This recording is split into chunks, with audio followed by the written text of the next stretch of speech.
Good morning, afternoon or evening, wherever you are in the world, and welcome to the Back Row Retrospectives from What I Watched Tonight. This is my show to discuss movies I think are great with someone who happens to share that same opinion, thankfully. So joining me in the back row tonight is a man I've long respected and admired, and they say that Carlsberg is probably Denmark's finest export, but I beg to differ. The title should be bestowed upon this man. It's Anders Holmes. How are you, sir? Thank you very much for having me. This is really good fun. This is my first time on somebody else's podcast. This is really great. I would never ever have guessed that. Well, on that, you have your own stable of podcasts, and if you could just let the listeners out there, if they're not sure of who you are, and if you're not, why not?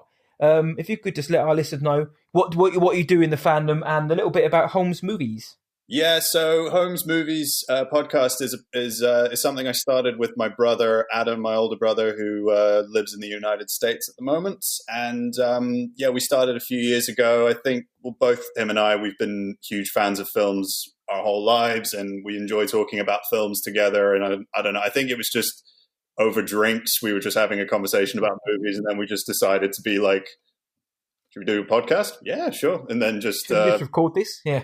Yeah. I don't know. It was something I'd been thinking about doing for a while because I got into podcasts quite a few years ago and really enjoyed getting into that. And I thought, this could be quite fun to do. And we both like films, and, talking about movies and things like that is the thing that we love. So yeah, that's something that I've been doing for the last 5 or so years now. So it's been pretty good.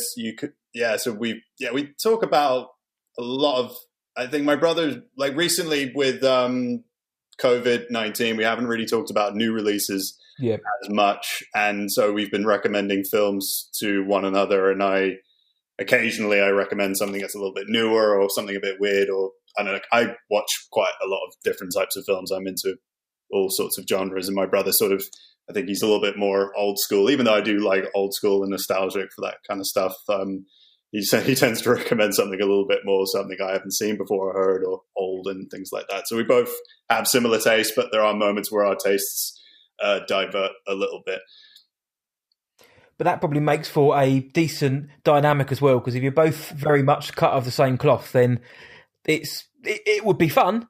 But it's always nice to get a new opinions, or let's face it, it's always nice to hear siblings fight or clash as well. Obviously, I've listened to Holmes movies, and there probably are lots of other brother or sisters or sibling podcasts out there. But I found it fascinating to begin with that you have a podcast with your brother, because for that dynamic, whereas I do podcasts with other people and friends of mine, so you have that kind of friendly banter whatsoever. But with a sibling, it's different. There's like almost no holds barred with a sibling. And I enjoy that about your show as well. It feels straight up to me. It doesn't feel filtered either. I would recommend checking out Holmes Movies. We are going to give the links at the end of the show, but just as I put you on the spot, what's your favourite episode of your own podcast? Oh, wow. Good question. That's pretty good. A little bit. My favourite episode. I don't know. One of the recommendation episodes that we did very recently, it's about a film. It was an episode where I recommended something. It was a movie called Sneakers from from 1990. And I just kind of remember like us laughing quite a lot on that episode and just having kind of a good time. And it was me trying to like explain. There was like a moment in the film, a moment when I was trying to explain the film or like just the plot in general. And then there was like a moment which sounded a bit like dodgy or something like that, and then my brother just goes out of nowhere and just goes, ugh, that sounds weird. It's stuff like that, or like moments where I don't know, I feel like my brother sometimes feels like, okay, this is where we can end now, let's move on, but then I'm like, dragging it on, or and then he's just sort of like, I just like, this is a point where I feel like we should end it and then move on to the next bit. I don't want to like drag this out. What's wrong with you? Sibling love. Yeah, sibling love. And my brother is very good at sort of just knocking me down, or not just anytime I feel like I get a bit ahead of myself or I get too energetic about talking about films and things like that, it's just he's there to sort of be like, okay, let's move on before we get put on a tangent too much. It's a beautiful word of podcast, because without that, nobody would be able to hear you and your brother squabbling over films. You'd just be doing it over the phone, I guess. But energetic, passionate, running away with yourselves. It's a back row. tonight we're going to be doing that because we are talking the second part of Peter Jackson's epic trilogy. We're talking The Lord of the Rings, The Two Towers. And before we hear all of the grace and wonder that Anders is going to talk about the film, here's the admin, as I like to call it. So, who's it directed by? I've just told you. Peter Jackson. And it stars, I'm sorry, there are a lot of names, Elijah Wood as Frodo, Sean Astin as Samwise Gamgee, Ian McKellen, Sir, as Gandalf, Viggo Mortensen as Aragorn, Liv Tyler as Arwen, Kate Blanchett as Galadriel, John Rhys-Davies as Gimli, Bernard Hill as King Theoden, Sir Christopher Lee as Saruman, God rest your soul, Billy Boyd as Pippin, Dominic Monaghan as Merry, Orlando Bloom as Legolas, keep going, Hugo Weaving as Elrond, Miranda Otto as Eowyn, David Wenham as Faramir, Brad Dourif as Grima Wormtongue, Carl Urban as Éomer, and Andy Serkis as Gollum. Side note, why did I list all those names? Because it's an ensemble and I feel like I have to. It was released on December the 19th, 2002. With a budget of $94 million, it made $951.2 million at the worldwide box office. Nominated for 6 Oscars. The big one, Best Picture, Best Art Direction, Sound Mixing and Film Editing, and it won for Best Visual Effects and Sound Editing. So what's it about? It picks up directly after the Fellowship of the Ring. Frodo and Sam are heading to Mordor to destroy the Ring of Power, but this time they're joined by the treacherous Gollum. Aragorn, Legolas and Gimli fight for Helm's Deep, and Merry and Pippin rally an army of trees to fight Saruman. Now, if you haven't seen The Lord of the Rings, The Two Towers, extended or theatrical, 3 hours against 3 hours and 40 minutes, this is your spoiler warning. Myself and Anders are going to be diving into every aspect of the film. No stone is going to be left unturned. No hobbit hole left unscathed. So, if you haven't seen the film, spoilers. And with that, enough from me. Let's hear from the main man himself. So, first off, Anders, The Two Towers. Why does this movie rank so highly for you? What makes it a great film for you? I think it's like a lot of reasons. I think this one, I think when thinking about the Lord of the Rings films in general, I feel like when you're like ranking them, I think Two Towers for a lot of people sits quite at the top. For me, it's like Two Towers and Fellowship and Return of the King. It's not like saying I don't think Return of the King is a bad movie. I just feel like Two Towers, that's my number one favorite. And I think about like the Lord of the Rings movies in general, I think it's just one of those universally beloved film franchises of all time. And I just feel like I can see there's like a real like passion for these movies, and you can see that there's not really much that like, can divide people in many ways. Cause like you can see people being like, I think MCU films are better. And then someone will be like, oh, I think DC films are better and Star Wars is bad. And, oh, I hate the sequel trilogy and all that sort of stuff. But then like, I guess, Lord of the Rings people are all in agreement being like, yeah, Lord of the Rings movies, they're all right. Yeah. Two Towers. Yeah, they're awesome. Hobbit. What do you think about the Hobbit? Not so good. Yeah, I'm with you on that one. Nobody likes the Hobbit.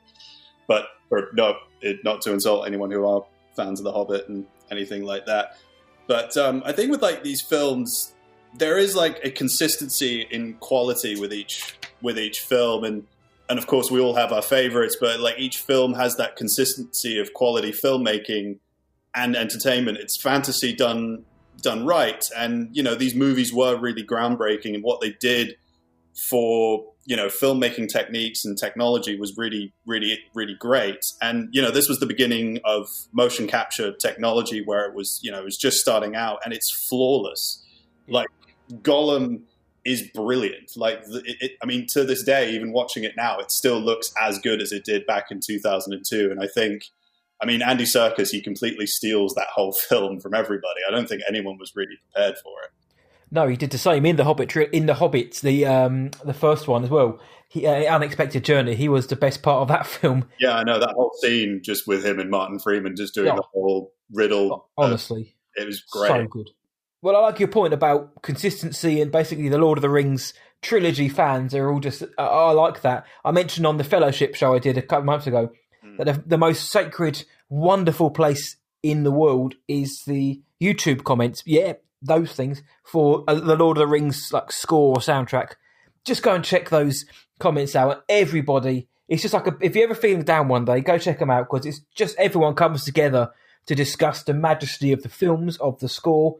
Yeah. What would it be like to live in this world? And the Lord of the Rings fans, I'm sure there are some nutters in that fandom, but the other fans you mentioned certainly take the biscuit for that, the Lember spread, if you will. I think I think every sort of fandom has the the really passionate people who really go for it and stuff. I think that's kind of cool. I mean, all these things, when all these images, pictures, and videos I see from like comic conventions and things like that, it's mad, but I love the passion that kind of comes from it and stuff. And no, I agree. Yeah, it's pretty incredible. And I think even just getting back to sort of with Gollum and Andy Serkis's performance, I think it's so brilliant, and all the work that went into making that character was amazing. I mean, if you like looking at the first film, Gollum wasn't really in the movie that much, but when he was there, he was a CGI character, and I like that they saw Andy Serkis's performance and felt like we should definitely put him in the film, like find a way to put him in the movie. And I feel like it's so beneficial for Sean Astin, who like plays Sam, and Elijah Wood, who plays Frodo, who, you know, they have someone to act with, like they have someone to react off. So it's not just some, you know, CGI bull and just be like, there's Gollum kind of thing. I don't know. It's like, I heard about a story from episode 1, The Phantom Menace. There was Terence Stamp, who played Chancellor Valorum. Yes. For those of you who remember it, he was quite excited to be in the film because he was quite a fan of Natalie Portman. And when it was time to make the scene, he was quite disappointed because he was like looking around, being like, "Where's Natalie Portman? What's going on?" And then George Lucas was like, "Oh, there she is!" Like her face was on like some green cardboard, and then he was like, "Really?" So, and it sort of ruined his enjoyment of making that film.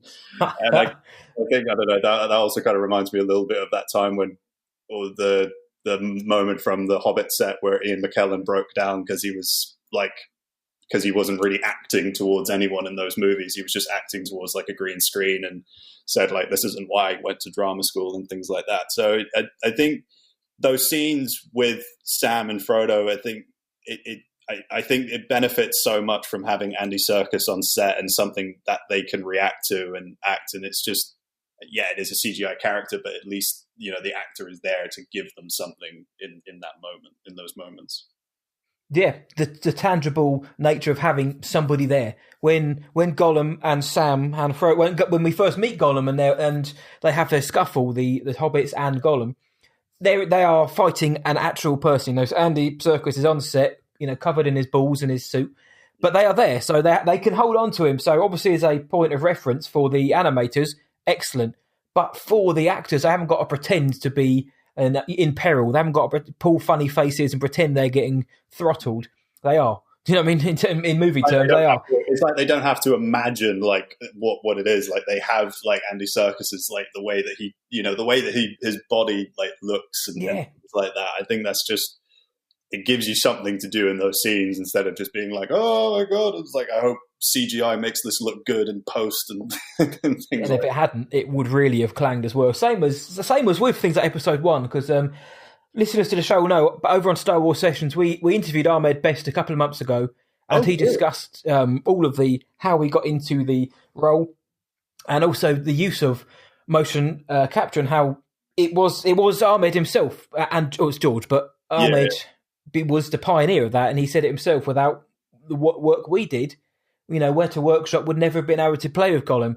Marvel would never be able to have Thanos and all these characters, and obviously the Planet of the Apes as well. So it's interesting tie-ins there to episode 1, but you know, the Lord of the Rings trilogy, especially Two Towers and Return of the King, blew it out of the park in terms of motion capture. So yeah, I agree. The seamless integration of CGI, practical sets, miniature models, and, you know, real people was wonderful. I mean, obviously there may be a few issues here and there, but, you know, it is an incredible feat of filmmaking, and I'm just referring to this film, but of course in terms of the trilogy, unrivaled. But even just for this film, the scope and the scale is outrageous. And obviously you said just now that it looks just as good now as it did back in 2002. Did you see it in 2002, or were you later to the party? I saw it. I saw it at the Ritzy Picture House in London. Nice. When it came out in 2002. I went with my mum and my brother, and that was a really, really great experience because like we went to go see the film, the first film the year before that in America in this really, really, really tiny cinema in Vermont in northern East America. And that was kind of a great experience because I knew nothing about Lord of the Rings before going into it. I knew, like, I'd seen the trailer playing in front of a film. I can't remember which one. And it was just mesmerizing and just being dragged into this world that felt really real, and then just being a bit disappointed when it ended because you wanted to see more of it. And then you realize, oh shit, there's another film, coming next year and stuff. So I was really, really excited to go see it opening day. It was like big screen, packed, great audience. It was amazing. And I think it was when it came out on DVD, I really wanted to watch it again. And it was as soon as it came out on DVD, and it was one of those movies that we had and just rewatched it so many times that at that point I could just memorized all like bits of dialogue and things like that. It's such a great film, and I think what Peter Jackson and his cast and crew did was fantastic. And I think it's amazing how they did all those three films back to back instead of just coming back year after year and being in New Zealand and using the locations and because I feel like that's what The Hobbit missed a little bit, and a few other things as well. But I think The Hobbit, it lacked that sort of realistic authenticity to it that the Two Towers had and all the other films had, because it felt really. I think they went a bit too far with the digital stuff and making it look a bit like a computer game. And they had so many issues with production in terms of getting it done. And Peter Jackson, he said himself, he was winging it. He's writing scripts on the morning, and the studio had far too high aspirations for a film without any threat of giving Peter Jackson any leeway. Yeah, exactly. But they still didn't turn out very good. Yeah, I always imagine what it would have been like if Guillermo del Toro made The Hobbit. I think that would have been much more interesting. I think his style mixed in with the J.R.R. Tolkien world would have been something special. Yeah. And Peter Jackson, I think, was going to produce it anyway, so they still would have had Peter Jackson on. I'm assuming he would have had a much more hands-on role than some other producers. But so you would have it would have still felt like it was in that world, but it would have had those bonkers or those excellent fantasy flourishes that Del Toro would have brought. It could have been, especially because The Hobbit is, like we all know, it's 100-odd pages. To make three films out of it is outrageous. To give Del Toro two films, an hour and a half, 2 hours maybe per film, and just say, right, run wild. That could have been. It's one of the great what-ifs of modern cinema for me. Yeah, I think just thinking about it now, because I feel like even though like there's a lot going on in all three films, and especially there's a lot going on in Two Towers, there's like multiple storylines going on, and it cuts back and you have Merry and Pippin with the Ents, and then you have Aragorn, Legolas, and Gimli with what's going on in Rohan, and Frodo and Sam are off on their journey into Mordor, and Frodo's slowly becoming more corrupted by the ring and affecting his relationship with Sam and everything that he's doing, and of course Gollum is there, and it's so well paced and it's really held together really nicely, and it never feels like. I mean, even though do you prefer the extended editions or the theatrical editions? Well, this is the $1 million question, isn't it? I think for me, I'm glad I saw the theatrical versions first, so I could warm to them and really love those. So then when I saw the extended versions for the first time, it only added to what I saw first. I think had I seen the extended ones first, I still would have loved them. But obviously the theatrical ones are tighter versions. However, now I only watch the extended versions. Yeah, I do like the extended versions. I do like what they put back in. It's quite interesting. But I think watching it and also just coming at it from someone who's studied films and things like that, you can kind of understand, or you can see why they probably cut that out in the theatrical edition or anything like that. But but having said that, I do like watching the extended editions. They're great fun. Yeah, I did watch the extended edition for this particular episode, not so we could dive into said scenes, but again, now that I've seen those extended versions, I'm so used to those little moments which are in the film, and I agree with you. There are certain scenes which you could take the fact that they weren't in the first place speaks volumes, but there are others which do add some wonderful context to other actors. Yeah. Like there's a scene with Boromir, quite a few into Two Towers, which actually makes Boromir a lot more of a sympathetic character and fleshes him out greater. But did it need to be in the theatrical? Probably not. I did like that scene with Boromir. I think Boromir is a very interesting character and very conflicted, and there's so much kind of going on with him because he has this sort of loyalty to his father, played by I think his name is John Noble. John Noble, yeah, and also to his people, and sort of being blinded by the fact that they can use the ring for their survival and things like that. And I think it makes us, he nearly kills Frodo, or does he nearly goes over the edge, and I think he does redeem himself at the end of the film. But it's interesting looking at the relationship, the sort of tease for the relationship between Faramir and Denethor in the third film, and just sort of laying the seeds for that was really, really nice. Yeah, it's little moments like that now you know what's coming. It adds that extra. Yeah. That's an extra little warm little comfort bubble there. But again, if you don't need to see the extended editions to enjoy these films. We didn't in the original runs, and we all came out loving this. I also saw this in 2002. I did read the books as a youngster. My dad basically gave me this 2 house bricks sized books, and he's like, right, read these. I'm 9, but I read them, and this film especially, there's 2 moments I'm going to mention later, which visually seeing them on screen, even now in my mid-30s, they still take me back to being that young lad again, because they are exactly how I pictured them whilst reading the book. How Tolkien described them, and then how Peter Jackson took those words and visualised them, is exactly how young me realised them. So maybe I'm the intelligent one here, probably not, but I saw this in 2002 as well, and this is my favourite of the trilogy. And like you say, the first one, it's a bit more adventurous. There's a bit more hope in there. This one there's a much somber tone to this one. The whole film is building up to the big finale, and it is a lot somber. I'll use that word again. Whereas Return of the King, you get the big moments, and it's a lot more triumphant as we get there. So let's do it. So for the next, it's an hour, give or take, Anders and myself, we're just going to be discussing what we do on the Back Row Retrospectives, gushing about this film, the moments or scenes or sequences or whatever it is that we dug. We're going to talk about it now, and we're going to unabashedly say how great this film is. So Anders, let's kick it off. What's one of your favourite moments, or one of the moments that stands out for you in this film?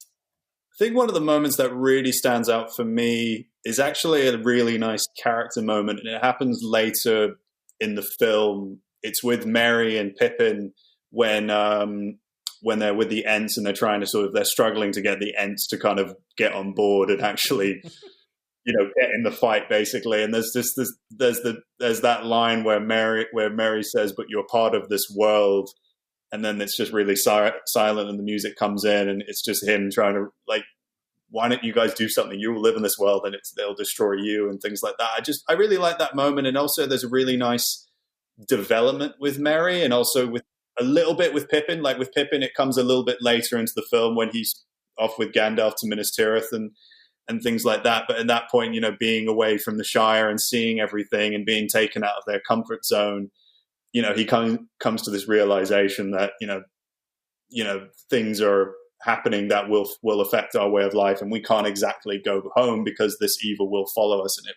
will consume us and things like that. So I really like those little character moments, and just moments of, or just characters coming into conflict in the truth of who they are, especially Aragorn, who's slowly coming into his slowly coming to realize that I have to kind of get on board to save my people, save men from the orcs and things like that. The Pippin and Merry one is an excellent choice, and as a disclaimer, as with the Fellowship, do forgive me for all getting their names mixed up every single time. But Merry, I agree. He gets the development more so in this film, and Pippin's comes in the next one. But following on from that, when the Ents won't fight and Merry is devastated, now it's Pippin who thinks, maybe like you said, maybe we should go home to the Shire. Maybe this is too big for us. And the way Merry says, there won't be a Shire, Pippin. We see how he has developed now from when we saw him in the first film. He realises the stakes now. Merry is all in on this. And Pippin, God bless him, he's very slowly, the wheels are starting to turn in his head. But that was the start of the realisation, because obviously later on, he then tricks Treebeard into going south. It always feels like you're walking downhill when you're going south. So they'll go past Isengard and he'll see, his fallen comrades, his friends, his trees slain by that bastard Saruman. And so we get to see Pippin, there we go, first one of the show. We get to see Pippin have a little turn at the end as well. But I think they were used well in this film. And a lot of people say that they are their least favourite part of the film. But I think, again, every member of this film, this ensemble, has a part to play. That it's like a domino effect. Without that, this doesn't happen. So that's a top shout to start with.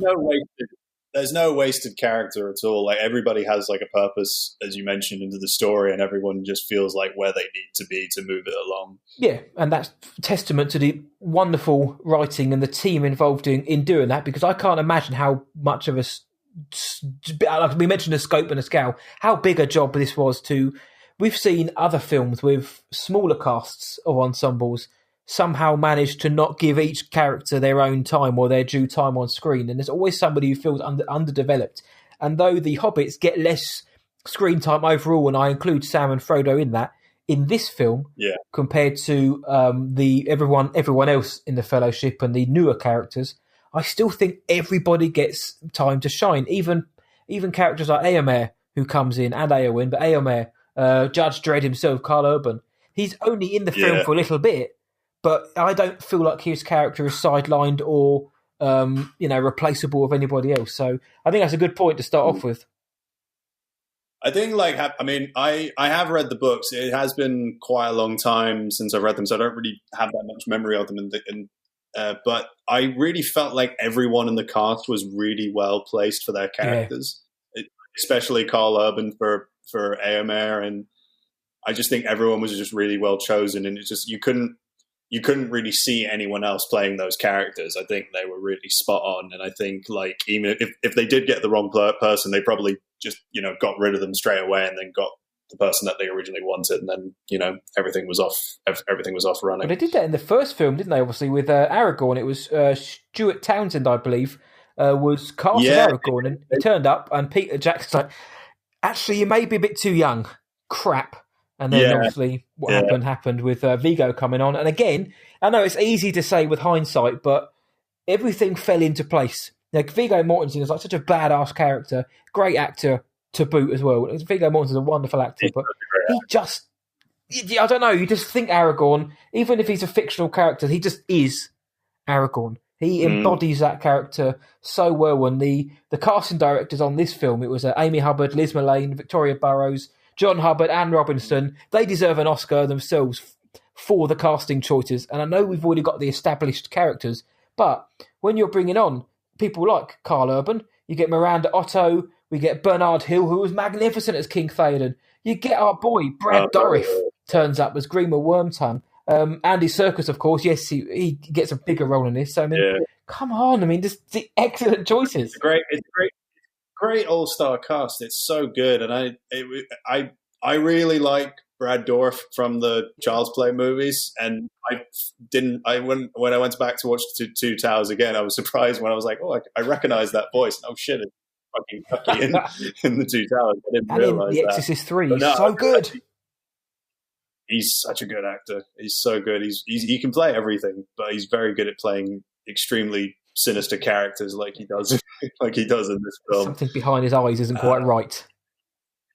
Yeah, I mean, it's quite funny. I was looking through the trivia pages, and it was when Miranda Otto came onto the set of the film on her first day, I think Liv Tyler came up and hugged her and was like, "Finally, more women on this set." Or something like that. Yeah, but it's so. I think it's that chemistry that they all have. You can just really feel like these people, that these actors are having such a joy making these movies, and really feel like that they made something really special that these films will endure, they will live on. And I think that's a part of it is down to the casting of the actors that they got into the film. You can tell this is a group of people, not just the cast, but the crew as well, who have spent years together, working together, half the time, camping out on set together, eating together, probably drinking together quite a lot, being together, and the camaraderie, and obviously we know the stories about the tattoos that happened afterwards,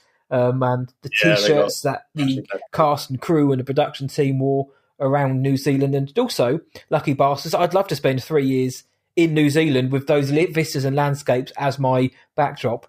I said in the first film, these films have acted as probably the best tourism advert that New Zealand could have ever hoped for, because I would very much like to go one day.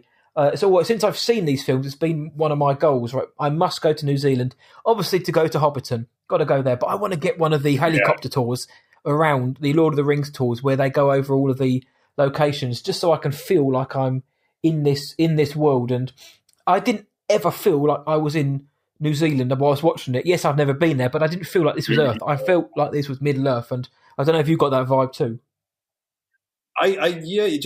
The films, every time I watch them, I don't feel like I'm, like you said, I don't feel like I'm in New Zealand at all. I feel like I'm just in Middle Earth. I feel like I'm in a different place that has it has a heart, it has a beat to it, it has so many different textures, and it's so believable. I think when you're making films like that, you just have to have something that just, you can really suspend your disbelief a little bit and just, throw yourself and immerse yourself in a film. And I think they do that fantastically. Yeah. And I mean, we're talking about major moments. I mean, to be honest, there's so many, which is why I was so excited to do this show.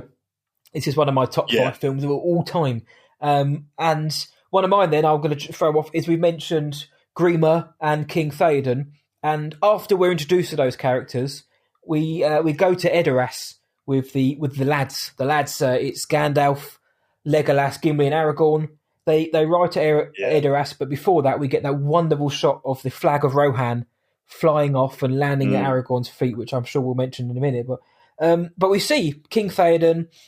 He's under the influence. He's possessed basically by Saruman. He's got Grima Wormtongue, like the devil on his shoulder and his ear. But it's a scene where Gandalf has come to exorcise the demons. He's come to banish Saruman, and it's a beautiful, wonderful shot of Gandalf walking through the middle of the Great Hall. Around him is just chaos. You've got fist fights going around, but they're never shown, which I quite like. You just see characters come into frame and exit frame, and a few punches here, and we're watching Gandalf, just bossing everyone.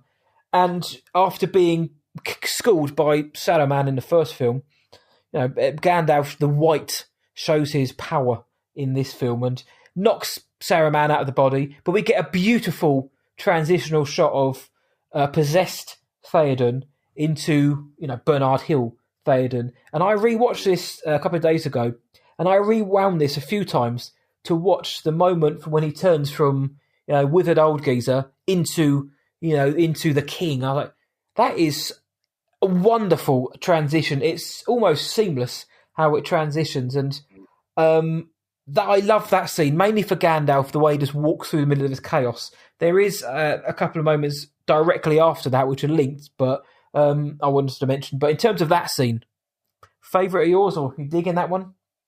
Yeah, I really like that scene. And just, I think, all the shots, especially when he's talking to Theoden and all the people are fighting around him, I really like that. And I think the camera work really it highlights, how powerful Gandalf is now after being resurrected and coming back at the turn of the tide and things like that.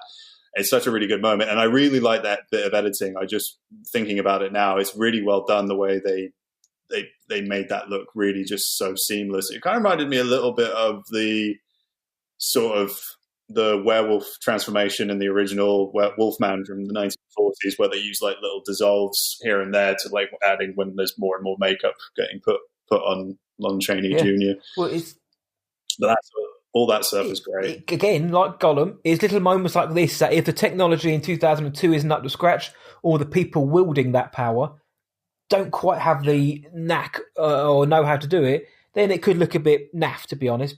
I was blown away. I was like, this is, and I know this is a proper cliche thing to say, and I hate movie fan cliches. We all do it, but I've seen films now that don't have effects as good as that moment, and this is 18 years ago. And this budget was significantly less than the first film, which I found interesting. But after the scene where the King Theoden is restored to his own self and sanity, was getting there anyway, he obviously finds out that his son Theodred has died whilst he was under the influence, and he's given a proper funeral, and then he's grieving at his grave site, and he says, alas, these evil days be mine.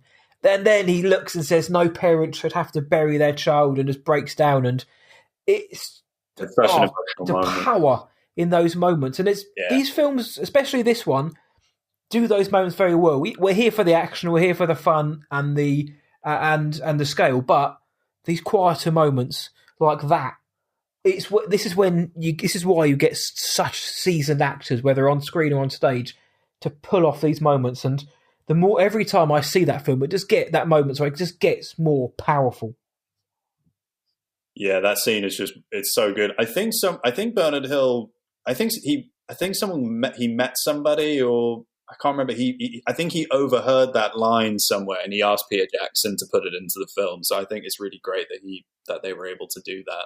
Yeah, it's not. I like it when actors can try to bring something of themselves or something, quote unquote personal, or something he's overheard to the role. Because I'm sure Peter Jackson and his team could have had written something pretty cool there, or they would have lifted whatever Tolkien had written. But it also just adds a humanity to the film in such a big epic fantasy. It grounds it in that level of humanity, and it is true. Yes, nobody wants to grieve for anybody, but you don't want to have to imagine the unimaginable pain of burying your own child. But especially when the King Theoden wasn't even aware of it. He's woken up from this horrible fever dream to find this horrible truth out, and it's that kind of weight upon weight which makes that scene even more powerful. Yeah, and the music really helps elevate the emotion from that scene. And I think Howard Shore, he wrote some amazing music for this movie, especially just the music that all the different themes for the different places, like Rohan and Gondor, and just the Fellowship and all that stuff. And even just thinking about it now, the music's playing in my head, and it just kind of makes you want to watch the movies again. It's like, I don't know. When I was at film school, we had we had a talk, like a masterclass talk with Jan Harlan, who produced some of Stanley Kubrick's films, and he was talking about how, he was talking about how important music is, and not just music like people singing and things like that, but just how important music is. And if you come out of a film, humming it, or just playing it around in your head or something like that, it's like, then it shows how important it is, and how memorable it all is. And I think the music in these movies is amazingly memorable. I think it's so, and it just adds to, it's soft and quiet and emotional when it needs to be, but then also it picks up the tempo and makes it really exciting and thrilling when needed be, in moments of peril, when anytime an orc shows up or anything like that. Oh yeah, a score at worst, the score has to complement what's happening on scene, but at best it elevates. We all know the story of John Williams and Star Wars, and you imagine those films about John Williams, good films with John Williams, and to be fair, anything John Williams touches, but then obviously like Hans Zimmer. But Howard Shore, what he did with these films is, I can't fathom it. I've always said I can't imagine what goes on in a composer's head, having to create these sounds in his head with, just think, right, I'll have this instrument there, and actually let's have this over there, and piece anything up to 100 different instruments going on at once in his head, and oh bloody hell! But like you say, the fact that all three of these endure, but it's the little moments as well. It's the moments where you don't necessarily notice a score, but it's there, and it's fueling the emotion of the scenes, and whether it rises to its crescendo or not. But in those big moments as well, like Helm's Deep, which I know we're going to speak about later on, I imagine. But it's just, and the way they even use the on screen happenings, like you might have a troll bashing a drum, and it's incorporated into the score. But there's the Riders of Rohan score. Oh, God damn it! If I ran the marathon London 5 years ago, and I remember having that came on my mix, just had a playlist going. I was like, right, do you know what? My legs have gone. Nice. But if the riders of Roham and Rohirrim can take on these sways of orcs, then I can take on this. And honestly, what Howard Shore did was breathtaking in this, and it's probably my favourite collection of music from any film. I love the Star Wars soundtrack, as everybody knows me knows that, and other soundtracks. But I just think as a body of work, what Howard Shore did was unrivaled for me. No, I totally agree. I think he's definitely one of the sort of top composers that even like Hans Zimmer as well, or the late great Ennio Morricone, rest in peace. He made fantastic music as well. I think it's just they really got it. Like you can just, I mean, even with people like Ennio Morricone or Howard Shore, you can just like, you can turn off like all the sounds of the film and just have the music playing over the images, and you can just really feel everything that's happening. And it's just you can just have the music. Yeah, that's a fantastic way of putting it. If you can eke out the emotion and story, if you can create a story through your music, then you've done a lot of the director's work for him. So, in terms of other major moments, then what have we got? What have you got on your list? You're probably quite a long list of moments. I don't know. I read somewhere that Peter Jackson wasn't a huge fan of it, mainly just from a filming point of view. But I really liked the Warg Rider scene when the Warg Riders show up and when they're on their way to Helm's Deep. I think that's a pretty good action sequence. It's really nice, sort of taste of what's to come and things like that. And also, there's that little moment where you think like, oh, Aragorn, he's dead, when he's not. He's going to come back and save everyone at the end of the movie. Film. But like. Yeah, exactly. Spoilers. But I think it's also quite a high stakes scene because they're on horses and they're charging orcs riding giant wolves, and there's women and children right behind them. There's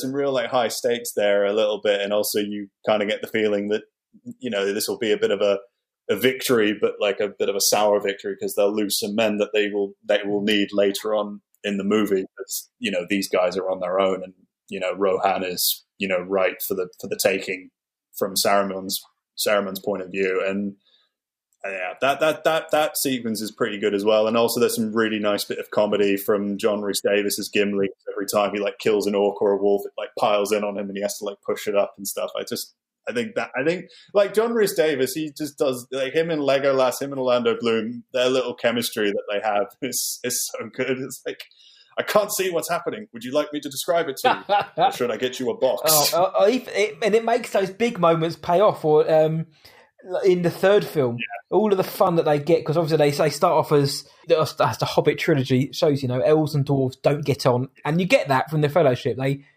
don't spend long dwelling on it, but you get that there's a rivalry. In this film, there's still a rivalry, but it's more of a competitive rivalry when they're keeping count of how many people they're killing and the stuff he calls him, like pointy ears and stuff like that. John Rhys Davies, I think he's excellent, and I know he voices Treebeard as well, but I love John Rhys Davies in these films, and I'm glad you mentioned the comedy, because a lot of it comes from him, but it never feels it never feels like, oh, here comes Gimli, the comedy character or the jester.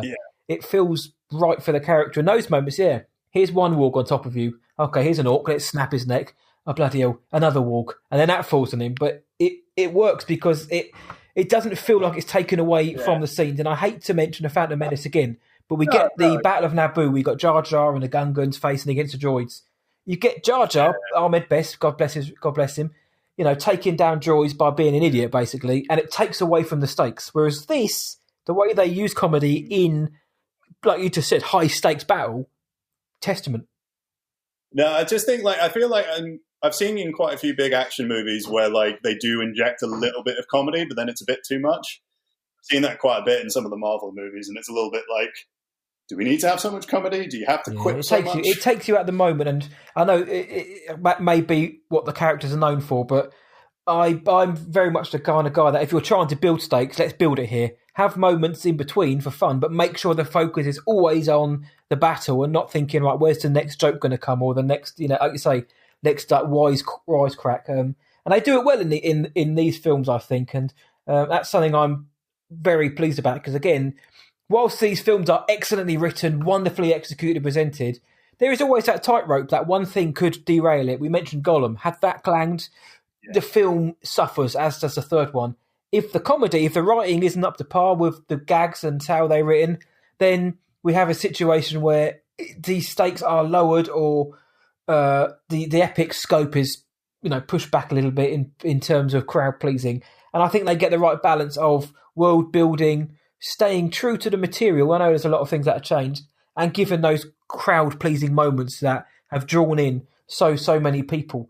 One of the things I wanted to mention, because I know we're building up to the big one, but there are so many other character moments, and one of the ones I wanted to mention was because there are subplots within subplots. You mentioned the romance, obviously Eowyn and Aragorn, but Arwen. I love how Arwen comes across in this film when we get the strand which is taken over from the first film, where originally we see Aragorn's discussing Arwen's life with Elrond. It's a flashback, and he wants her to sail to the Undying Lands with the rest of her kin, and then she wants to remain mortal, and she's talking to her father Elrond, played by the Hugo Weaving himself. Agent Smith. That's it, Agent Smith. And he's basically saying that Aragorn will die, and you will linger on in darkness. And there's a great shot of forever Aragorn's tomb, and he gives this wonderful, wonderful monologue of how, whether by the sword or the slow decay, Aragorn will die.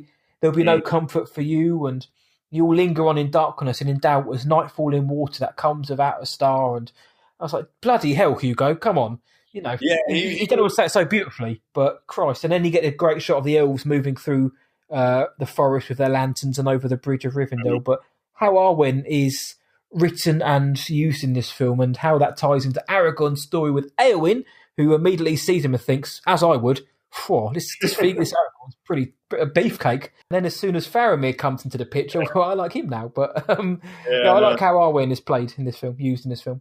I do. I think Liv Tyler, she's really good. I think she was all of them were well cast, but I think she was really well cast for that character. And I think that relationship really worked, and all the flashbacks and stuff, it just really kind of adds to, Aragorn's conflict of, she's going to go off and live with her people in the Undying Lands, and he probably will never see her again, and having to sort of come to terms with that, and also just kind of coming to terms with who he is and, what she thinks of him. And I think it adds, just so much to what he's going through, and also just given how his, race of men are, their lives are being affected by Saruman and Sauron and people like that. And even though it is a little bit of a love triangle, it's used in a very sort of nuanced sort of way. So it never really it never becomes really, I don't know, almost Shakespearean. It's done in a very kind of subtle sort of way that doesn't sort of become too soap opera-y. Yeah, you never want to look at Aaron and think, don't tread your boundaries here. You're in love with Arwen. It's written well, and Eowyn, thankfully, she's a strong character, strong female character, strong character in her own right. So she has that to fall back on. Without that, she would just be seen as, oh, look, here's a pretty guy. I fancy this guy, and that would be her story. Thankfully, they wrote her a lot more than that, and I like the character of Eowyn, actually, and I really like her going forward as well. But so I wanted to mention how that plays into that, like you say, little love triangle, and that other strand which the film handles. What about yourself? What else are you salivating at about this film? Well, I mean, I like all the scenes with Christopher Lee as Saruman. That bit when he has that little monologue conversation with Sauron, where they're sort of talking about their plans and stuff. I think he's such a great villain, and Christopher Lee, what a legend. Yep. Dracula himself, and I like how he, pretty much every year until he passed away, he would always read the Lord of the Rings books, and I think he was one of the few people in the production who actually met J.R.R. Tolkien. He was the only one, I think. Yeah, and I think, that guy's I think he was friends with Ian Fleming as well. I think the stories of Christopher Lee would be amazing to put into a film or a TV series or anything like that. And he would give I think the art direction people would come up to him and give him ask him how would we do it like this, and he was like, oh yeah, like that.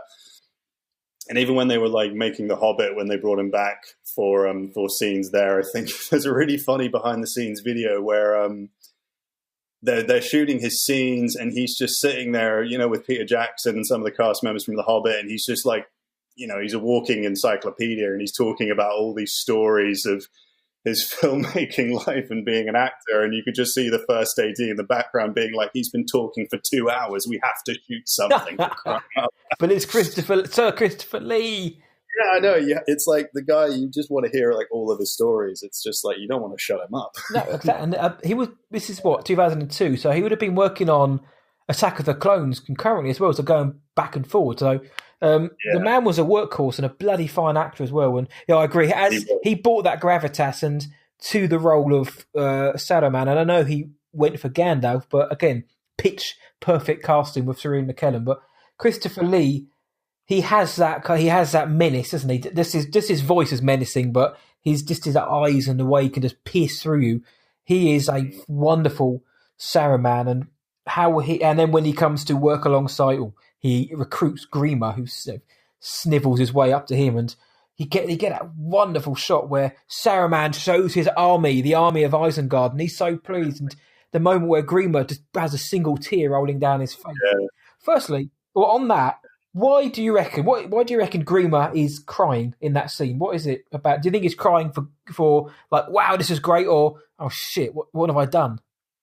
I think it's a mixture of like, this is amazing, but at the same time, holy shit, look at all these inbred orcs that we've created and things like that. And it's just like, I think it's like a mixture of like being astounded, but at the same time very frightened, like. It's, must be so much going through his mind that, he's brought, in his mind, he's brought upon the death of man and all these people that he's come to know and love. And like in that same evening, they're all going to be dead. So, it must be, I don't know, so many conflicts going on. I just love that moment when he's talking with them. It's like, even if they could bring it down, it would take, thousands of people to do it, tens of thousands. But my lord, there is no army.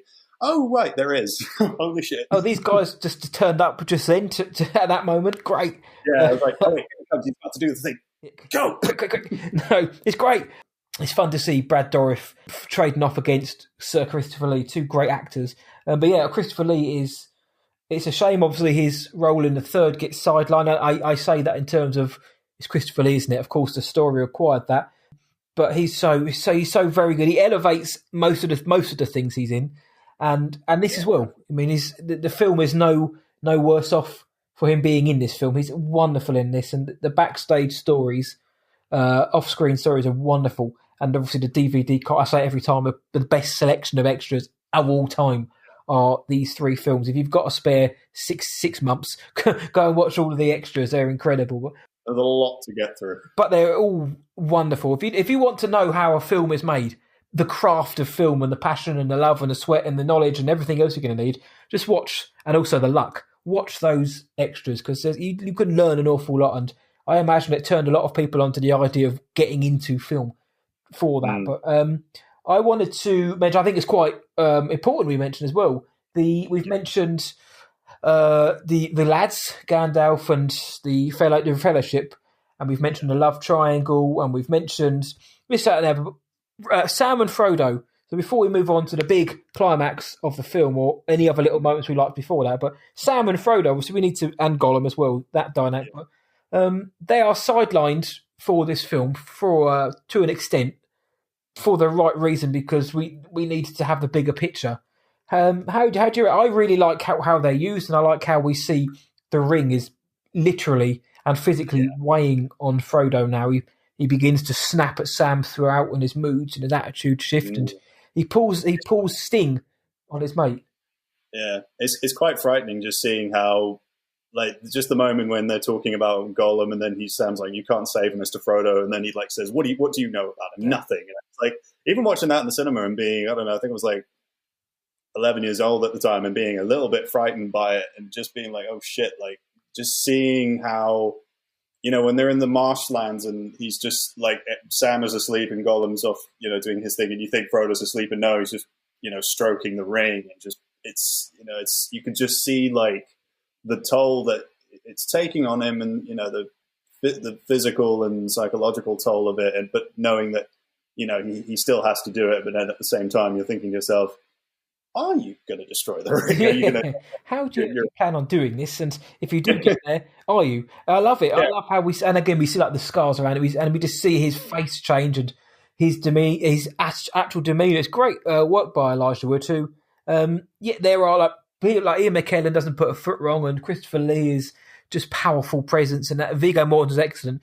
Elijah Wood, I think he's very good as Frodo, and I don't think he always gets the credit he deserves. And maybe that's because the other characters maybe have bigger moments or they are bigger presences on screen. And obviously, Sean Astin is wonderful. And I especially think he's really good in this film, Sean Astin as Samwise. But I think, Elijah Wood often gets slightly short shrift, or am I just going mad? He does occasionally get forgotten about a little bit, because when you talk about these movies, you always talk about Ian McKellen as Gandalf or Viggo Mortensen as Aragorn and all these other things, all the battle sequences and, Andy Serkis. But, he is the first, after the prologue scene in Fellowship of the Ring, he is the main character. He is the Luke Skywalker of the movie, that we see the world through his eyes, and we see it, we see how it, everything through him. So I think, he is very important to the story. He is the person that we, at times we sit on his shoulders and see everything through him, and then we swap and go to Aragorn or Merry or Pippin or whoever. But, he is still the main protagonist. Everything hangs on him. If he doesn't, destroy the ring, it's done for. It's what was the point? I think, and also Elijah Wood's performance is really good, but also just Sean Astin, his performance. I think, in so many ways, I think he was robbed of an Oscar nomination. I think Sean Astin, for that moment at the end when he gives that speech about you've got to hold on to hope and there's still good in the world worth fighting for, which is a good speech for the world of today. And sadly, yes, it's such a little moving moment, and I'm really happy they actually went back and reshot that monologue and put it in the film. Because I think originally they just shot when he says, I can't do this, Sam. And it's I know, we shouldn't even be here. And he goes and looks out the window, but then they realize that they needed something in there to kind of add a little bit more. And I think it's such a nice little moment to kind of end on the film and just highlight the main theme, which is, there's a lot of evil in the world. There's evil still there, but there's still hope. And, there's still good people worth fighting to save the world, basically.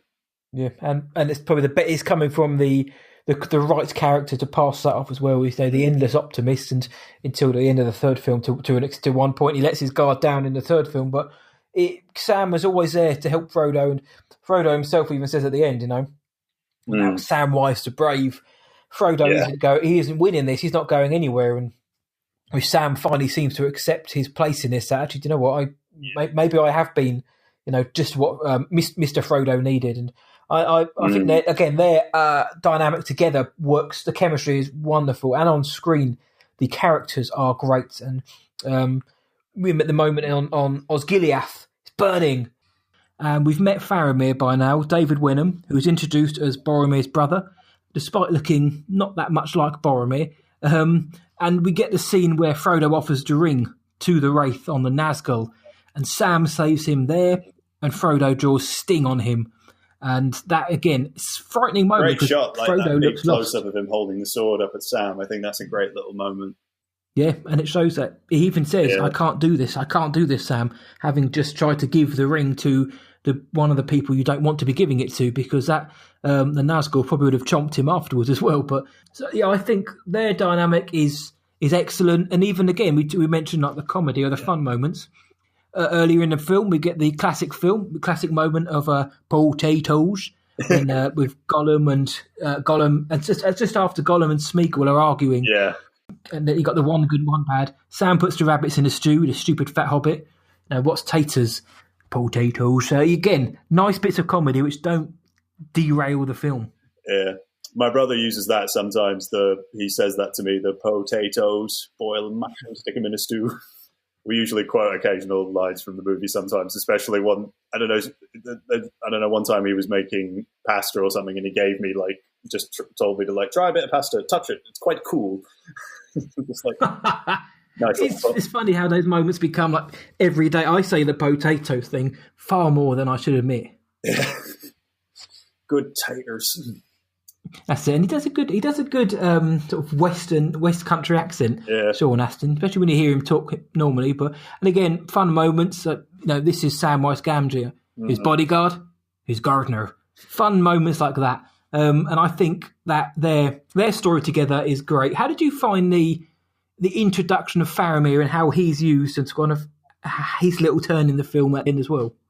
I think, I really liked Faramir as a character. I think he's, I think he's a little bit more sort of, he's very much the opposite of Boromir, who would very much listen to his father. And if Boromir didn't, die, he probably would have taken the ring from Frodo and taken it to his father, and then everyone would have been fucking dead. But like, but I think, he has that little moment where he could have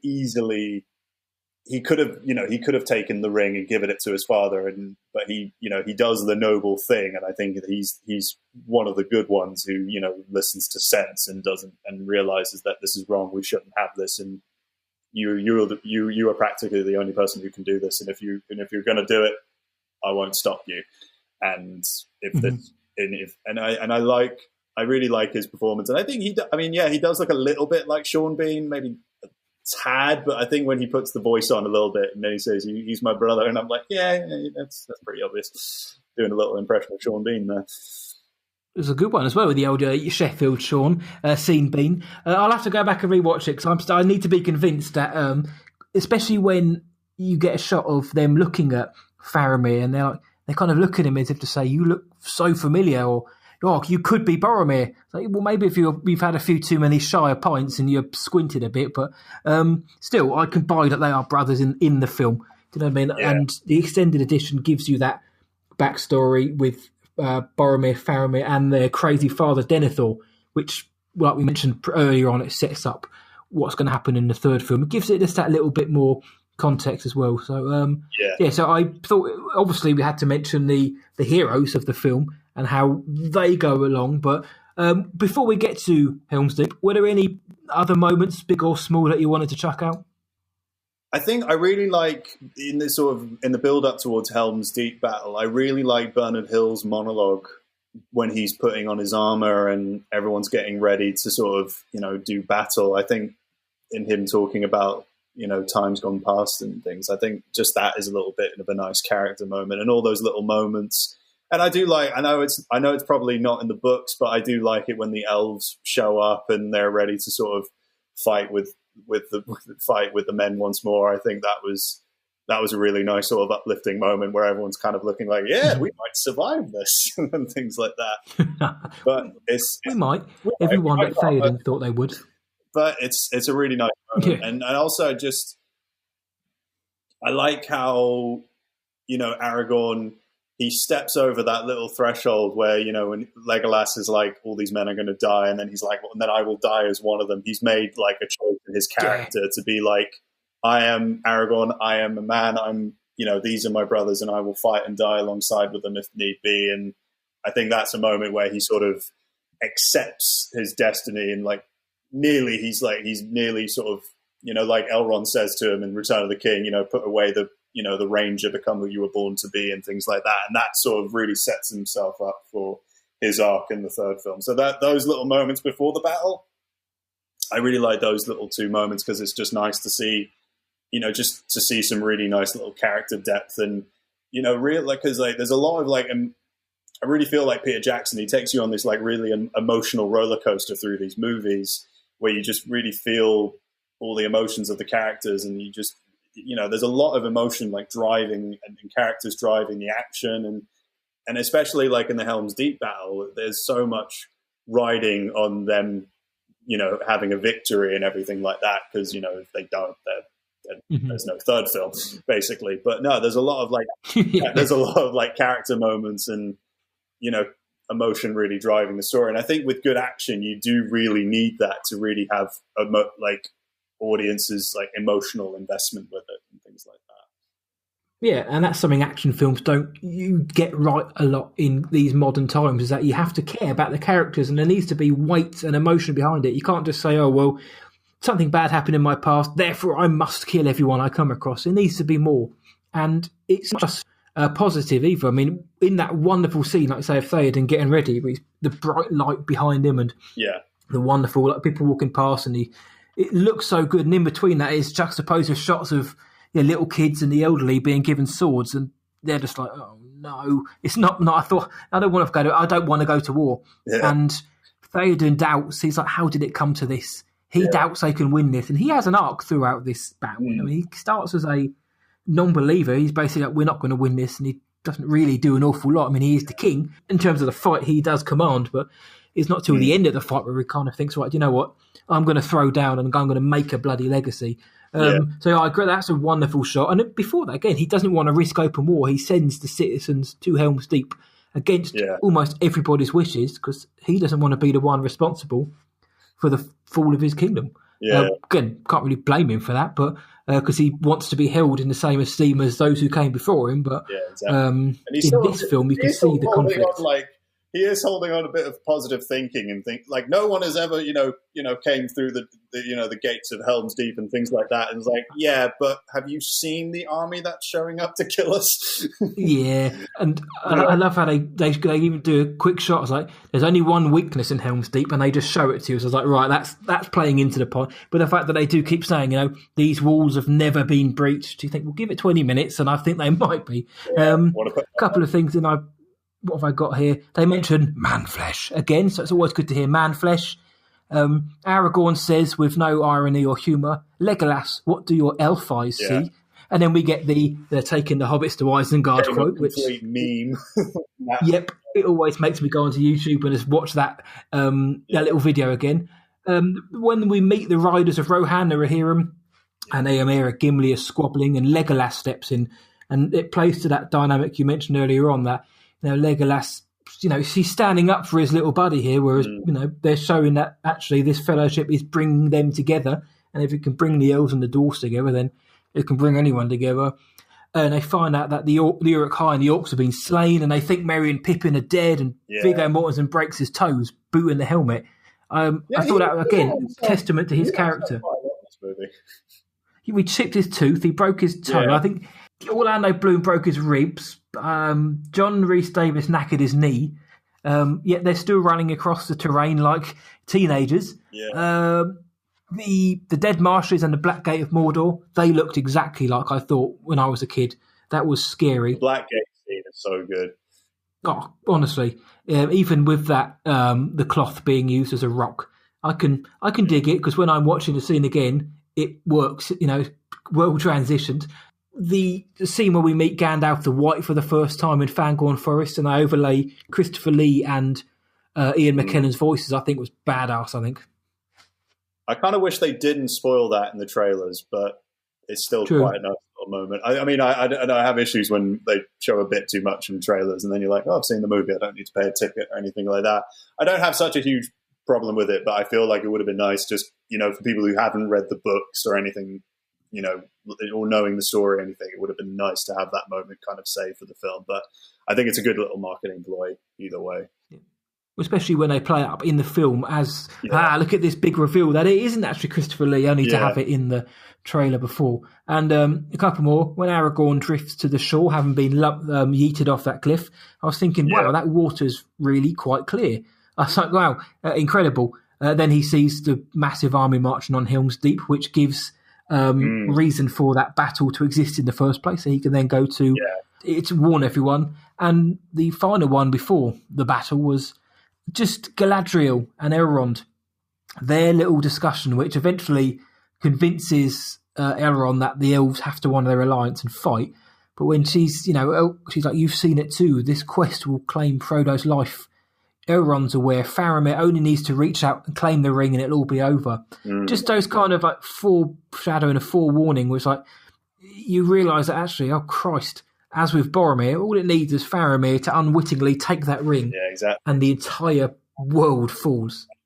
I think it's so, I like that little moment. It's sort of like a nice little recapping of what's going on and kind of leading into the battle and just sort of making the audience feel a bit, intense, but even before, like, even when they're like, when Theoden's like, let them come, and then you're just really feeling like, oh shit's about to go. Probably should have said that. Crazy.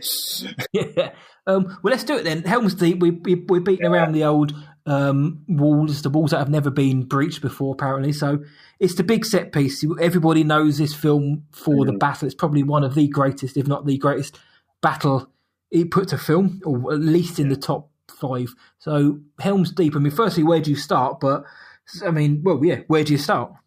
I think it's just like the little quiet moments before they reveal that you see all the torches of the Uruk-hai marching up, and you just hear them, their armor clanking, and then you cut to like the people under the, hiding in the caverns or wherever they are, and you can hear them, and it's just, you can just imagine how frightened they are hearing like all this stuff going on, and then the music kind of sets in, and it's just a really nice moment of tension building. And then you just see these guys like bashing their spears down, getting themselves like riled up and scaring the shit out of everybody. And then you have that one guy just shaking with his arrow, and then hits one of them, and then you're like, okay, 99. One job. He couldn't even do that. Yeah. It's a great way of having to build up tension, because we mentioned Howard Shore's score. In the build up, there is no need for it. It's like you say, it is the pounding of feet and drums, and the muted sound from in the caves, and then you get the silent shots of the men and the elves on the walls, and then the rain comes down. Now, usually that can be a bit like, good sound effect. Such a nice. But yeah, effect. Jesus, the rain works in this scene. You need it. It's just that like final piece of the puzzle. And when the rain comes down, it's like, right, shit's about to go down. Are you ready for it? Obviously, Gimli's not, because he can't see, and he may need a box. Picked a better spot. That's it. As soon as when he says ladders, and he's like, good, I get to kill somebody, because everyone's been firing arrows at these people for a few minutes. And it's a prop. I think at that point, for me, I think it was one of the best action sequences of all time. And also just the craftsmanship that goes into making that scene work, and the months that they put into it. I think it was like 3 months of night shoots and then 1 month of day shoots, and then they had like 200 hours of footage just to like cut into one film. Jesus Christ. Yeah, and it's just like, and it practically influenced every other action sequence like it. I don't think just look at any of the scenes on Game of Thrones. I'm sure they looked at Two Towers and thought, okay, how can we like make our scenes better than Two Towers while at the same time not imitating Two Towers?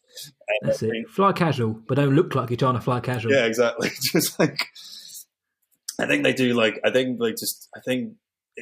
mean, there's a lot of moments. There's a lot of great action moments in Fellowship of the Ring, but I feel like Peter Jackson, he really showed his craftsmanship as a director, and just, I think that it really showed what he could do with action scenes, and like making, like a really engaging and emotional like sequence that really, it never feels boring. Nothing. It never feels like, I don't like watching it again and again. There's no moments where I feel like, oh, you could take that bit out. Like everything is there. And there are many moments, even when watching it again, you just feel like, I know like Éomer and Gandalf are going to come and save the day, but there's moments when you watch it feeling like, I don't know if these guys are going to make it. Like it's so like, you really just like, even when watching it in the cinema for the first time, I was so like, I knew there was going to be a third film and everything like that. But even watching it, I felt like, are these guys going to be in the third film, or what's happening? It's incredible. It's just a wonderful, like you mentioned, the direction. We've just said, where do we begin to even talk about it? I mean, where do you begin to start crafting the actual battle itself? And how Peter Jackson and his team did it is beyond me, and it is the yardstick now, it's the barometer for which all battle scenes, certainly in these like epic films, are going to be held up against. And I don't think it's going to be beaten for that mix of, it's practical, there's real people on set. Of course, there is some computer fun going on in the background, but for the most part, it's real, it's happening. The amount of people on those sets were outrageous. Yeah. And that is extremely important. You know what you're dealing with here. You know that the people coming up the ladders aren't going to be, a dispensable CGI orc. They're real people in this makeup and costume, and they look badass. And it's an escalation for me. Like I say, it starts off with the quiet volley of arrows. The arrows start. Okay, so what can we do then? Right, we're going to put ladders up, and we're going to have the hand-to-hand combat. Okay, not good enough. Let's get a battering ram involved. Let's blow up the bloody wall. And it gets bigger and bigger and bigger. And that's what I like. It doesn't just go balls to the wall to start with. It builds to these moments, and to exactly to your point, where you're thinking, this is like a legitimate defeat. This is going to be like, everyone's just going to get slaughtered here. And even at the end, when when Theoden says, "What can men do against such reckless hate?" And Aragorn's just like standing there all hunky, ride out with me for death and glory, for our people, for Rohan. They make the last stand. If this is the way we're going out fighting for our people, for Rohan. And of course, it's the light of the fifth day. Gandalf turns up with the Riders of Rohirrim. But from the start to that moment, I totally agree. There's no moments where you're like, oh, come on, get that. I don't want even like the surf sliding down the door with the shield. I dig that, man. When I'm watching it, it's such a great moment. I love it so much. Even like, just it's ridiculous, but even in the context of the scene and just it makes Legolas more of a fan favorite character, and I think they tried to replicate that a little bit by putting him in the Hobbit film, especially in the last one. But just the bit where like Orlando Bloom is just jumping on rocks that are falling and trying to get up to the other side of the bridge doesn't exactly have the same sort of effect. No. It's a short scene, this as well. That's what I like it. It's short, it's quick, and it's done with. They don't then try to do it again, and then again. It's just, there you go, here you go, bash, bash, bash, bosh, done. Yeah. Okay, Legolas is cool. Yeah, it's like, keep it simple but effective. That's just the way to go.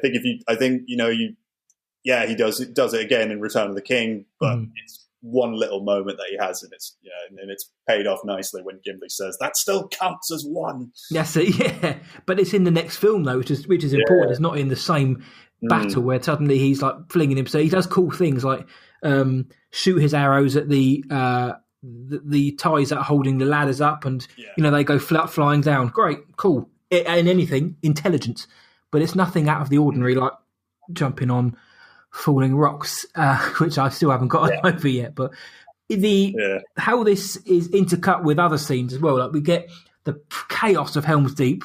We get what's going on with Frodo and Sam with Faramir, which starts off slowly, obviously, and with Gollum, and then leads to Osgiliath. But then we get the very quiet moments in Fangorn with Treebeard, Merry and Pippin. So everybody in the Fellowship is like on screen together. We're following all their stories, but again, it doesn't ever feel like I want to be out of one scene into the next. Even the stuff in Fangorn, which is a lot slower, it's all leading to a moment. It's not just there to elongate the runtime. We get the scene at Isengard at the end, which, forgot about that. The Ents attacking Isengard is awesome. But everything plays together, and I don't want, even though I love Helm's Deep, when I'm in Fangorn, when I'm in Osgiliath, I'm not thinking to a point. I'm not thinking, get me back to Helm's Deep. Obviously, I'm always want to see more of that, but everything else feels so crucial to the story that I'm never together. Everything's connected. I'm never thinking, right, let's have enough of these bloody trees. I want to see, what's going on with Legolas sliding downstairs. It's very well edited and connected together. Yeah, it's just well paced as well. I think it's just, especially with such a big film like that, you got to have a really masterful editor to hold that all in, especially for a near 3-hour running time. You got to pay it off really nice and make the right cuts and everything, and also just keeping the rhythm of the film going, because you don't want, even when you cut away from the battle sequence, you need to make sure there's stuff in between that keeps you engaged, even, and all that and everything like that. Yeah, and there's plenty too. Like I say, with the Treebeards, we get, Treebeard sees the fallen and burnt trees. He's pissed off now. He's in the game. It's the last march of the Ents. No better. Yeah, that's many of these trees are my friends. Oh, I shouldn't feel sorry for. I shouldn't feel sad when he says that, but I really do. The whole last march of the Ents, it's all very, very big and bombastic, and I love it. And then again, we get little moments of levity in the battle as well. When Merry and Pippin throwing rocks at the orcs, and then there's a moment where one of the Ents gets set on fire when they let the water run. He rushes in and puts himself out. I think that was such a really great moment. And again, little moments, fun moments. Even in Helm's Deep, when the orcs are breaking through the gate and Theoden's got himself speared, Aragorn and Gimli just sneak off through the side door, and they're going to jump on the bridge, and that's when Gimli says, "You're going to have to toss me. Don't tell the elf." And he's like, "Not a word." Fun little moments. Yeah, I like that. It's like in the first film, it's nobody tosses a dwarf. That's it. Don't tell the elf. I think because they shot these all back to back. I can't remember. I don't know if this is true or not, but I think they shot the scene in Two Towers before they shot the bit with him saying nobody tosses a dwarf. So I think that was a nice little reference. It's an interesting fact, though. But I like how everything ties in thematically from each film to film. Of course, it's based on a existing material, but for the big screen, sometimes not the respect isn't always paid. But Peter Jackson clearly has the utmost respect for the source material, and this battle, the way he's brought. Honestly, the more I think about it, rewatching it, I just found myself looking at different aspects of how they made this, and it's incredible. And again, it's like 40 odd minutes long. The scope of this, and its scope and the scale of this battle, and the way they managed to bring it to life, even not in the dark. And by that I mean you could use the dark to conceal a few dodgy edits or a few bits of dodgy CGI or moments, but not at all. The way that they use the dark as their friend, the weather as their friend, everything about it, for me, is just monumental. I can't find the words to say how much I admire this scene and love it, because I'm not sure there are the words to say, because it is just so masterfully done. I can't imagine how much of us toll it took those 3 months to film this in those conditions when they've got the water machines on, pounding down. You're going to get cold and wet, and the physical side of it. Jesus Christ, can you imagine? Yeah, I mean, just hearing like the stories of them, even the cast members on Game of Thrones making that big battle sequence when the Battle of Winterfell, and hearing all the stories of that and just how they managed to physically do that, because that's such a difficult thing to do. And even when they were doing this, because there's so much that's going on, and it's like, you're waiting around, you got to make sure that everyone on the crew's ready, and then you got to do it, and there's so much physical work that you have to do, and stunt work, and all those aspects, and like how you manage to keep yourself entertained and things like that. And I read that a lot of the extras who were playing the Uruk-hai, they were doing the haka to keep themselves energetic and motivated and stuff like that. So that would have been quite an interesting behind the scenes video to see a bunch of orcs like going, "Kamate, kamate," and all that. That would have been amazing. But yeah, like you said, it's monumental. But also I think it gets action right in the way that in the sense of geography, where you can just see where everybody is. Like you get a sense, like this guy's over there, you got that going on over here. Like it's not, and it's cut together really nicely, because I feel like some action sequences today, it's very sort of confusing a little bit. It's very choppy. But it's extremely choppy. And I think that's, I don't know, it's a bit of I guess people looked at like Paul Greengrass's Bourne films and thought, okay, we can just do it like that. But he got away with it because he did it in the right sort of way. But I feel in this film, in this sort of context, I think Peter Jackson did a fantastic job. And I think, I mean, looking at his career and looking at what, everything that was built up towards Lord of the Rings, it's so interesting looking at his body of work before that. Like all these body horror films like Bad Taste, and then Dead Alive or Brain Dead, depending on which country you're in. And then Heavenly Creatures, which he got his first Oscar nomination for that movie, and then he did The Frighteners, and Meet the Feebles, and then Lord of the Rings, like getting that creative freedom to do 3 films back to back, and giving free reign to do everything, and just doing everything just so practically, and just it feels just really realistic. I kind of miss that in films these days, these really big actiony films where it's not all done on a computer screen and then there's all like CGI kind of all around. I like just getting. It was like one of those last movies in that period of time before computer kind of took over, where they put like just a bunch of extras and get everyone into a scene, and it's a bit like old school nostalgic filmmaking a little bit. It's missing a little. I mean, 1917 is a good example of that as well nowadays. But I think people do. They cheat themselves a little bit by going a bit too. I mean, I'm not saying I'm not a fan of I love like visual effects and what they can do with it, but I think you can use it a bit too much to take you out of the film a little bit. Yeah, I always find myself mystified when you'll find a big movie is being released, and the producers and the director and the cast and the crew always hanging their hat on the fact that these are. We make practical sets, everything you're seeing was on screen. It's like, have we come that far? Because I remember that, yes, we had obviously the organic filmmaker, and then when the CGI boom happened, everything You know, there was everything became CGI because, you know, it was you could do things you could never do before. I understand that. It opened the new doors, but you get it used when it didn't need to be. It was used cheaply, it was used badly, to the point where now people are really excited. Like, do you know what? We actually built a set. I mean, they had that in the sequel trilogy of Star Wars, which I'm a very big fan of, but the fact that they kept having to say that this is all, you know, and I know obviously they're harking back to the prequels, but when they're saying that, you know, we didn't use green screen or blue screen as much as possible, people need to be reassured that what they're going to see is filmmaking, and they can find, you know, relate to these situations. They feel like they could be on there, or what they're seeing is tangible. You know, we lost that for a long time, and I agree. These films, or certainly this one, because I think The Return of the King went a lot more effects heavy as well. I think Viggo Mortensen even said he much preferred the first film because it was a group of talented actors working together in practical areas, whereas the subsequent film, especially the third one, became a lot more effects heavy, and they lost a little bit of that. But I agree, these films did kind of signal the end of the more organic way of filmmaking, which is amazing considering the budget they had. Again, 92 million isn't exactly short change, but to create this level of battle is outrageous. It's also got one of my favourites of comedy in at the end when Gimli says to Legolas, "And how many have you got?" He can have 43, I've got 42. And he shoots the orc under that Gimli's sitting on. And he said, "That one's mine." I know he is, because he's twitching because he's got my axe embedded in his nervous system.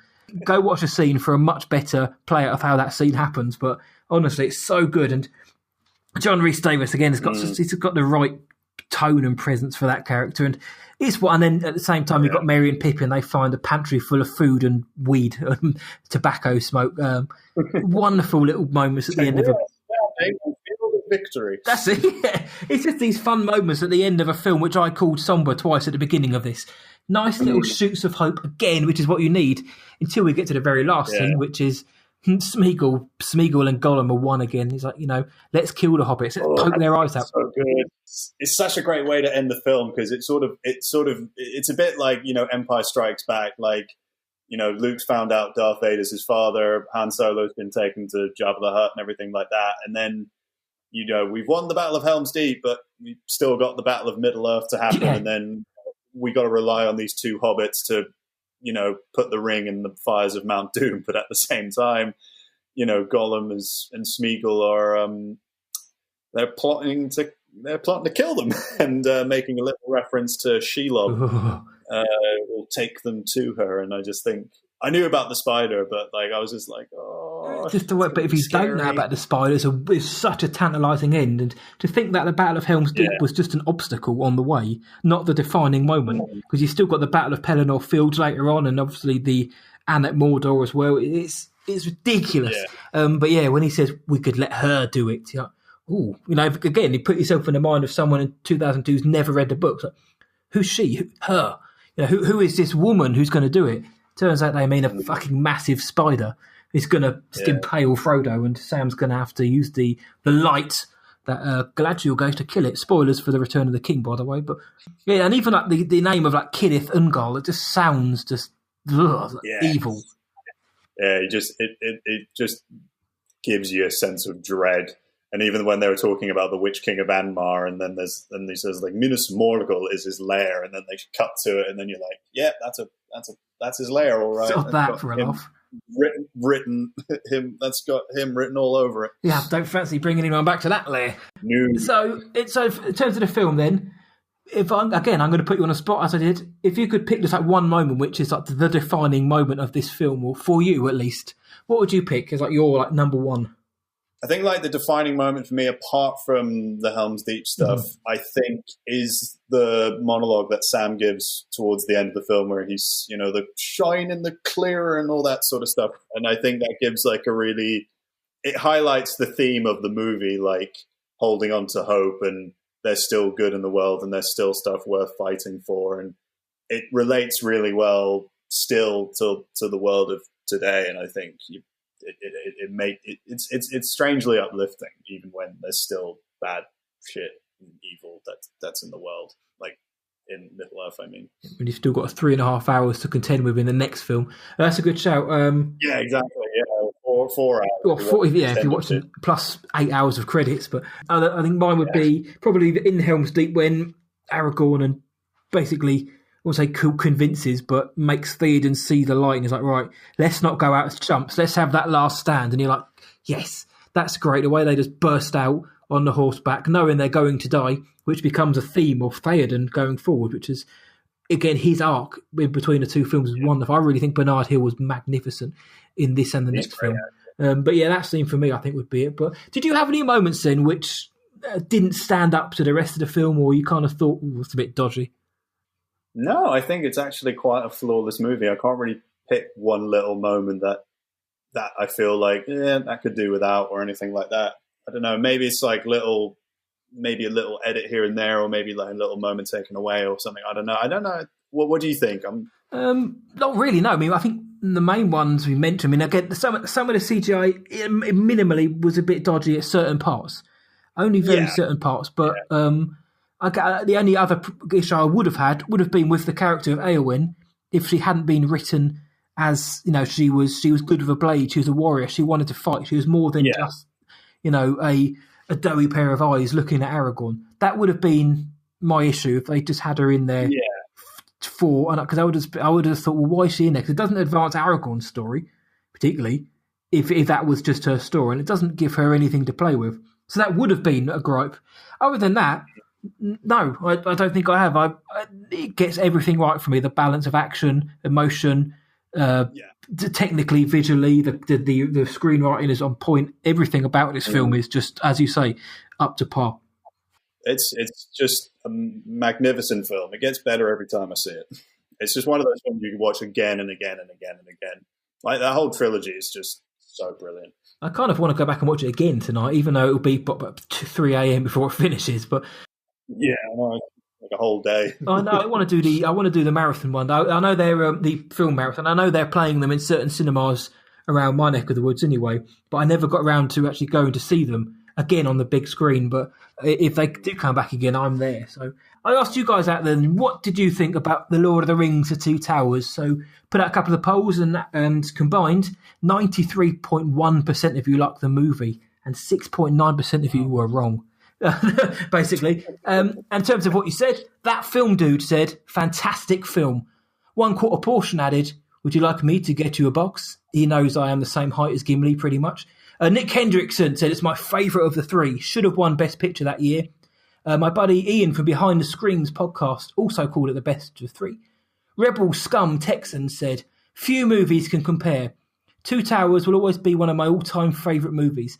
I can watch it on good days and bad days, and I will cry and get goosebumps every single time, especially when Gandalf shows up at Helm's Deep.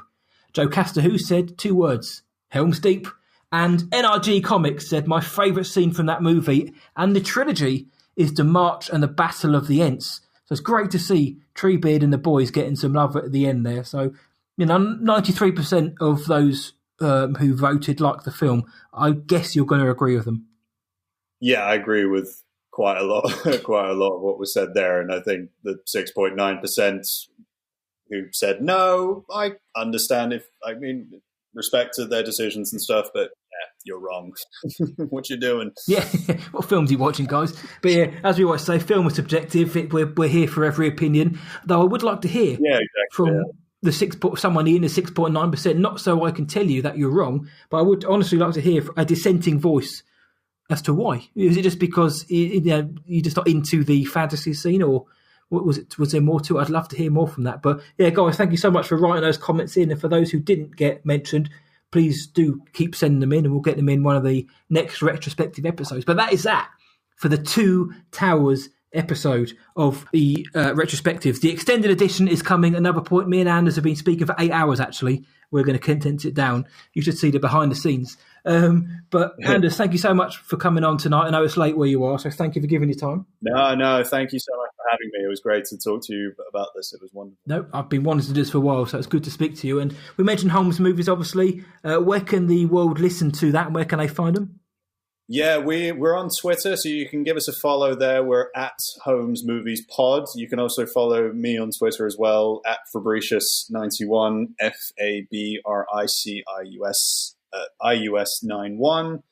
Yeah, we're on Apple Podcasts. You can check us out on Spotify, SoundCloud, TuneIn, and Stitcher, a few of those little places. And we're posting. I've uploaded an episode where me and my brother have been talking about the James Bond films. We just uploaded an episode where we reviewed The Spy Who Loved Me. Yeah, we're sort of going through all the sort of Bond movies. Well, we started at Spectre and working our way towards Dr. No, so we're calling it Bond backwards. So do check out all the other episodes there and a few of our recommendation episodes that we've been recommending films to watch during these days of madness and lockdowns and misinformation and absolute fucking craziness. Best way I've heard it be described by anyone, to be honest. Do go check out the podcast for one, because it's always entertaining, and yes, you will learn a lot about film. And as you've just heard, Anders is a man who likes to talk film and crucially can talk film.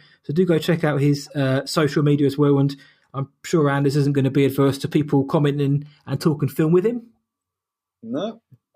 Yeah, please. I love talking. It's a great thing about being. I mean, I like these days. It's been fun being on Twitter and talking to people about films and just having great conversations and stuff. And I can ignore all the sort of negativity that kind of comes with it, but it's just nice just to kind of.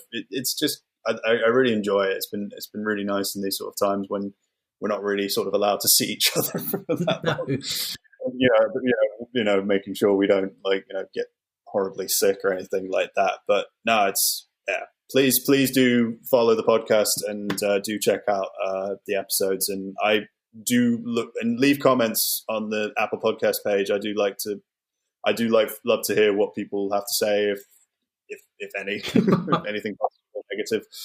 So I'm open. It helps the show grow as well. So any rating or review you can give to Anders or this show as well, it helps the show grow. It gets people out. It gets more engagement, which is what film fans like Anders and myself are all about. We just want to talk film, whether you like this film or any film that we do or not. Hell, that's what we're here for. Let's have a good, proper, solid conversation about film, and that's what it's all about. So, guys, thank you so much for listening. Same again as Anders, you can find this show you're listening to on the provider you're listening to, and all the other shows at Apple Podcasts, Spotify, iHeartRadio, Deezer, let's throw them in, Stitcher, all these other cool places you can find your podcast. You're going to find us there. You can find me whatIwatchdtonight.co.uk, what I watch tonight across all the socials. You'll find my face, you lucky devils. And again, if you do like the show, please do give it a good rating and review on your provider of choice. And if you didn't like the show, just keep it to yourself, because it doesn't really help anyone. So keep that one tucked under your bed. But again, Anders, thank you so much for coming on. Listeners, thank you for having ears and listening to this. And until next time from me, see ya.